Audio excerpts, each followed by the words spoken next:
তখন আমি কিশোর, বয়স 13 পার হয়নি। তবে ওসব কিছু না বুঝলেও হাতের কাজ ঠিকই বুঝতাম। আমার এখনো মনে আছে আমি মহাখালী নিউ ওভার ব্রিজের নিচে থেকে প্রথম বই কিনেছিলাম যখন ষষ্ঠ শ্রেণীতে পড়ি। 20 টাকা দিয়ে খুব কষ্ট করে বহুবার কিনতে গিয়েও ফিরে এসেছিলাম। তারপর যখন দেখলাম ফুটপাতের দোকানে ভিড় কম তখন চুপি চুপি দোকানদারকে বলেছিলাম আমার একটা ওই বই লাগবে। দোকানদার আমাকে ঝাড়ি দিতেও পারে এই ভয়ে ছিলাম। কিন্তু না, দোকানি তার ব্যবসায়িক ভঙ্গিতেই আমার দিকে তাকিয়ে একটা বই পেপারে মুড়িয়ে আমাকে বলল, 20 টাকা দাম। আমি কোনোমতে টাকা দিয়ে বই নিয়ে দৌড়। তারপরেও অনেক বই কিনেছি, কিন্তু আমি গল্পেরগুলো কিনতাম না। ছোট স্টিকার কিনতাম, প্রত্যেক পিস 3 টাকা করে। গল্পের ছবি ঝাপসা থাকায় আর বয়স কম থাকায় পড়ার প্রতি হয়তো আগ্রহ কম ছিল, তাই কিনতাম না। ছবির সব বই একত্র করে সামনে রেখে তারপর হাতের কাজ করতাম। মাঝে মধ্যে ব্যথাও হয়ে যেত।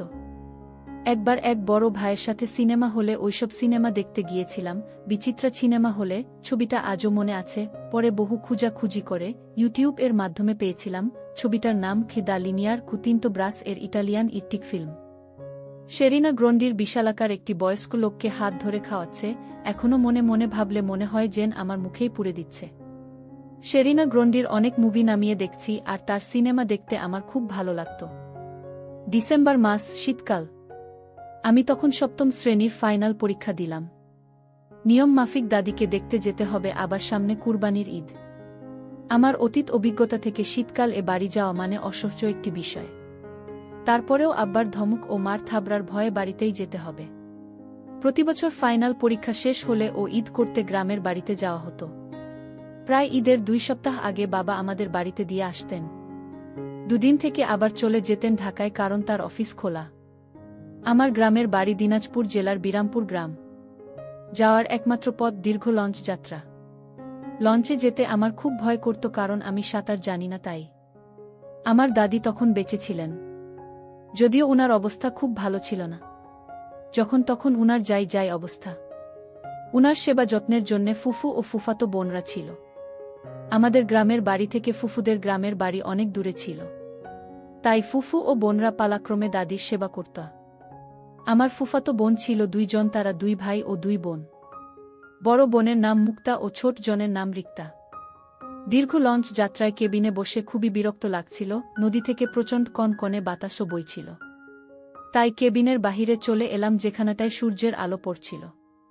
লঞ্চের বাহিরটায় বেশ ভালোই লাগছিল, রোদে একটু শরীরটা গরম করে নিচ্ছি।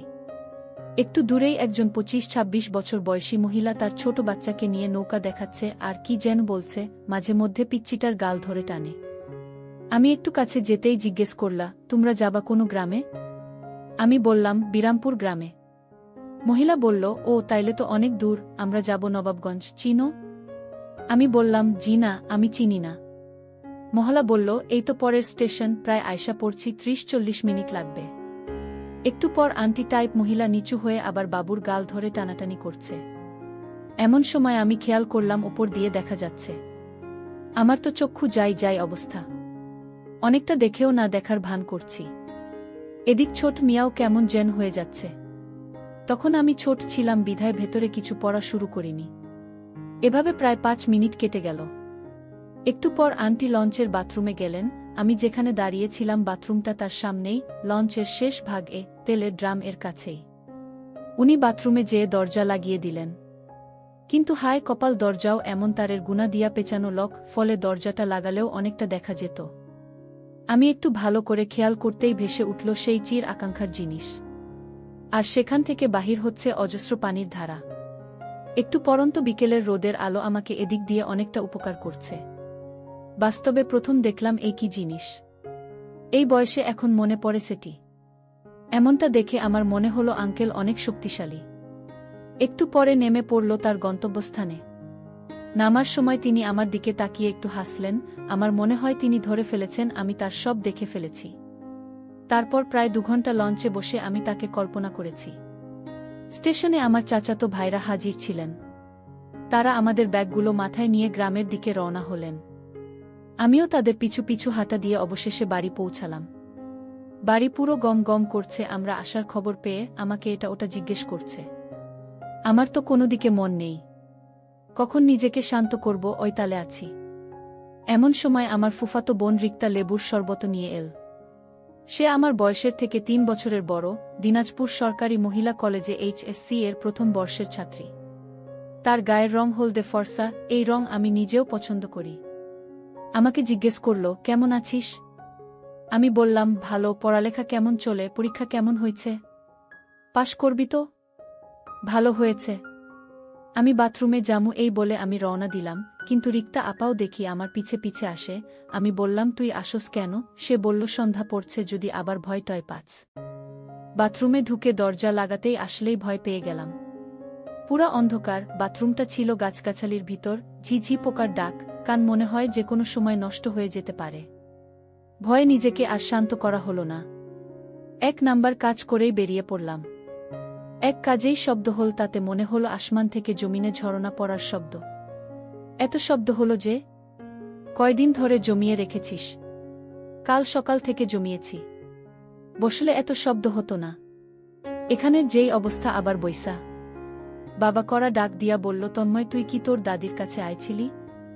আমি তখন দাদির কাছে গেলাম। গুটিসুটি হয়ে সবাই উনার কাছে বসে আছেন, আমিও বসলাম। দাদি আমার মাথায় হাত বুলালেন। উনার কাছে অনেক কিচ্ছা শুনতাম, এমনও রাত গেছে যে উনার কিচ্ছা না শুনে ঘুমাতাম না। আজ উনি তেমন কথা বলতে পারেন না, কোনো মতে হাত পা নাড়ান।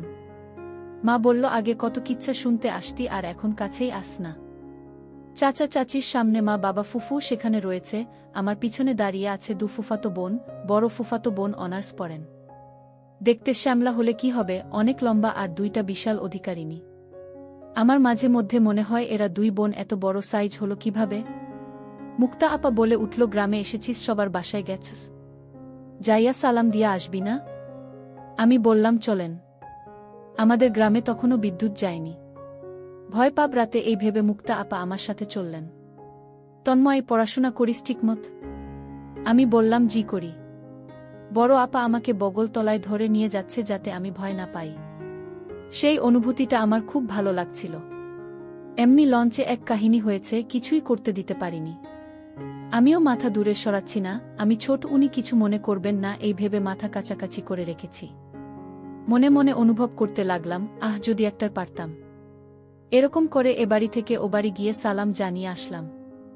অন্ধকার, আমার ছোট মিয়া রাগারাগি করছে, সমস্ত রাগ যেন তার মাঝেই জমা হয়েছে। দুঃখের বিষয়, তার রাগ আমি কিছুতেই থামাতে পারছি না, জায়গার অভাবে। রাতে খাবারের পর ঘুমানোর পালা। আমাদের বাড়িতে 3টা রুম। একটিতে দাদি দখল করে আছেন। আপাতত ফুফু তার সাথে ঘুমাবেন। উনি আসতেন না, আমরা এসেছি বিধায় উনি এসেছেন। আরেকটি রুমে আব্বা, মা ও 2 ছোট ভাই ঘুমাবেন। মা আমাকে বললেন, তুই মুক্তা রিক্তার সাথে ঘুমা। শীতের রাত, ভালো করে মাফলার দিয়ে কান জড়িয়ে নিবি আর লেপ মুড়ু দিয়ে ঘুমাবি। টিনের ঘরের চালের ফাঁক দিয়ে কনকনে বাতাস আসতেছে, যেন হাত পা জমে যাবে। এই জন্যেই আমি গ্রামে আসতে চাই না। রিক্তা জিজ্ঞেস করল, লুঙ্গি পরবি না? আমি বললাম, না। প্যান্ট পরে কি ঘুমাইতে পারবি? গরম লাগব না? নাহ, লাগব না, এমনি যে ঠান্ডা পড়েছে। তোর 1 নাম্বার কাজ সেরেছিস? নাহ। রাতে ধরলে তোরে এই শীতের মধ্যে কে নিয়া যাইব? যা, সেরে আয়। একলা যাইতে ভয় করে, তুই আয়, সাথে দাঁড়া, হারিকেনটা বাড়ায়া লই। সে আমার হাত ধরে হাতে হারিকেন নিয়া গেল। কিরে, তোরে না বললাম দাঁড়ায় হিব না? প্যান্ট পরছি, বইতে সমস্যা হয়। একটু হেসে রিক্তা আমার কাছে হারিকেন রেখে প্রায় 5 গজ দূরে গিয়ে রিক্তাও বসে পড়েছে। বাথরুম ঘর দূরে হওয়াতে ঘরের কাছেই ছিলাম। আমি বাঁকা চোখে দেখতে থাকলাম। আজকে আমার কি হয়েছে বুঝতে পারছি না। কপালে কি আজকে এইসব জিনিসই ছিল? মনে মনে ভাবতে লাগলাম, এরকম যদি প্রতিদিন হতো। তারপর সে থেকে উঠে আমাকে বলল, চল, হারিকেনটা হাতে নে। লেপের নিচে আমরা 3 জন। আমি মাঝখানে শুয়ে আছি, আমার দুপাশে মুক্তা রিক্তা। অনেকটা আরাম লাগছে তাদের তাপে। আমি কল্পনা করছি সেই আন্টির কথা। অবন্ধকারে ভয়ে কোনোভাবেই আমার ঘুম আসছে না, একবার এই দিক হয়ে আরেকবার ওই দিক। একটু পর মাথায় একটা দুষ্টু বুদ্ধি এলো, আমার দুপাশেই শুয়ে আছে 2 জন। এরা তো ঘুমিয়ে পড়েছে। আস্তে আস্তে ধরলে টের পাবে না। কিন্তু ধরব কাকে? মুক্তা আপাকে ধরলে মায়ের খাওয়া লাগতে পারে। আর রিক্তাকে তো আমি তুই তুই করে ডাকি, সুতরাং ওকে ধরা ভালো। মনে মনে বেশ ভয়ও হচ্ছিল, যদি টের পায় তাহলে কি হবে। তবুও মনে সাহস নিয়ে ধরলাম। প্রথমে ভেবেছিলাম রিক্তা ঘুমে, কিন্তু একটু পর বুঝতে পারলাম আসলে সে ঘুমে ছিল না, ঘুমের ভান করেছিল। রিক্তার সম্মতি পেয়ে আমারও অনেক আনন্দ হয়েছিল, কিন্তু অনেক ভয় হচ্ছিল মুক্তা আপা যদি বুঝতে পারে তাহলে আমাদের সমস্যা হবে। মুক্তা আপা মাকে সবকিছু বলেও দিতে পারে। আসলে সুখের মুহূর্ত বেশিক্ষণ থাকে না, একসময় কখন ঘুমিয়ে পড়েছি টের পাইনি। চোখ মেলে দেখি সকাল হয়ে গেছে। প্রচণ্ড শীতে ঘুম থেকে উঠতে ইচ্ছে করছে না। এদিকে রাতে অনেক পরিশ্রম করেছি, কিভাবে রিক্তার দিকে তাকাব ওই লজ্জাতেই মরে যাচ্ছি। সকাল 10টায় মায়ের ঝাড়িতে বিছানা ছাড়তে হলো। এর মধ্যে রিক্তাও কয়েকবার আসা যাওয়া করেছে। আমি দেখেও না দেখার ভান করেছি।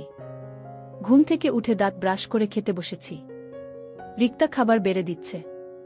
আমার পাশের বাসার ভাবিও এসেছেন, উনি মা ও ফুফুর সাথে কথা বলছেন।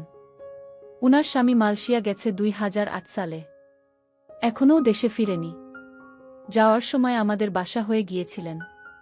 আমরা থাকি মহাখালীতে। এয়ারপোর্ট মহাখালীতে থেকে কাছে, তাই উনি আমাদের বাসায় উঠেছিলেন। উনি একবার আমার দিকে তাকায়, আরেকবার মার সাথে কথা বলছেন। তন্ময়, দেখি বড় হয়ে গেছো, স্বাস্থ্য হয় না কেন? কিছু খাও না নাকি? জি খাই তো, কিন্তু স্বাস্থ্য তো হচ্ছে না। ঠিকমতো খাওয়া দাওয়া করলে শরীর এমন হবে কেন? বেশি করে খাইতে হবে, পরে কিন্তু বউ পাবা না। আমি কিছু না বলে চুপচাপ খাচ্ছি। রিক্তা আস্তে বলে উঠল, যে জিনিস আছে বউ 3টা লাগব। এবার আমি খানিকটা লজ্জিত হলাম। মাথা নিচু করে কোনমতে খাওয়া শেষ করে উঠে বাইরে চলে গেলাম। কুয়াশা এখনো কাটেনি। বাবাকে দেখলাম কোথা থেকে খেজুরের রস এর কলসি নিয়ে এলেন। শীতকালে খেজুরের রস যে খেয়েছে সে জানে কতটা সুস্বাদু। তবে এতটাই ঠান্ডা থাকে যে এক চুমুকে শেষ করা যায় না। আমি 2 গ্লাস খেলাম। খেয়ে চাচার সাথে বাজারে চলে গেলাম। বিরামপুর লঞ্চঘাটের সাথেই বাজার। বিশাল সাইজের মাছ। উনি গুটি কয়েক কিনলেন। বেরি বাঁধ এর উপরে বাজার বসেছে। বেরি বাঁধ থেকে নদী দেখা যায়, মেঘনা নদী। অতি ভয়ানক এই নদী। অনেকের মতে এর তলদেশে পৃথিবীরই অন্য নদীর থেকে সবচেয়ে বেশি স্রোত হয়ে থাকে। বিশাল তার বুক, এক কিনারা থেকে আরেক কিনারা দেখা যায় না। দূর থেকে অনেক জাহাজ যাচ্ছে আর ছোট ছোট নৌকা। বেশ মনোরম দৃশ্য। যারা দেখেছেন তারা বুঝতে পারবেন। যাই হোক, বাজার শেষে চাচা বিড়ি ধরায় হাঁটা দিলেন। সর্ষে ফুলে হলুদ হয়ে আছে মাঠ, দেখতে এত সুন্দর যা কল্পনা করা যায় না। শীতের সকালের শিশির ফোটা জলে ফুলের পাপড়িগুলো চিকচিক করছে। দুধারের সেই হলুদ মাঠের মধ্যে দিয়ে হেঁটে যাচ্ছি চাচার পিছু পিছু। পা হচ্ছে একমাত্র বাহন, এমন এক জায়গা তখন রিকশাও চলে না। এখন চলে অবশ্য। আমি চিন্তা করেছি দুপুরে গোসল করার সময় হাতের কাজ সেরে নিব। এটা ভাবতে ভাবতে চাচার পিছু পিছু বাড়ি ফিরে এলাম। তখন বেলা 12টা। আমার চাচাতো ভাই আমার জন্যে অপেক্ষা করছে অনেকক্ষণ ধরে। সে নাকি আমাকে নিয়ে খালে মাছ ধরতে যাবে। ছেলেটা আমার সমবয়সী হলে কি হবে, খুবই দুরন্ত স্বভাবের। আর মুখে তার কিছু আটকায় না। আমাকে নিয়ে আইল ধরে হেঁটে যাওয়ার সময় সামনে কোনো মহিলাকে পেলে বলে উঠে, ভাবি আপনার গাছের লাউ তো ঝুইলা গেছে, পায়রা খাওয়াইবেন না? মহিলারা চেঁচিয়ে উঠে বলে, এই ছেমরা আমার গাছের লাউ তোকে কেন খাওয়াবো? তখন মহিলারা তারে বলে, তোর মার কাছে গিয়ে খাইতে চা। চাচাতো ভাই গান ধরে সাধের লাউ বানাইল মোরে বৈরাগী। আমি আর হাসি আটকাতে পারি না। মাছ ধরা শেষ হলে আমি বললাম, বাড়ি চল। কেন? বাড়ি যাইয়া কি করবি? গোসল করবি না? আমি বললাম, বাড়ি যাইয়া গোসল করব। বাড়িত আইছস পুষ্কুনিতে ডুবায়া গোসল করবি। লুঙ্গি গামছা কিছু আনি নাই। লুঙ্গি গামছা লাগব না, গোসল কইরা বাড়িত যাইয়া বদলায়া লবি। তুই তো সাঁতার জানছ না, এইবার তোরে সাঁতার শিখামু কলা গাছ দিয়া। তারপর চাচাতো ভাই এর সাথে করে পুষ্কুনিতে গেলাম গোসল করতে।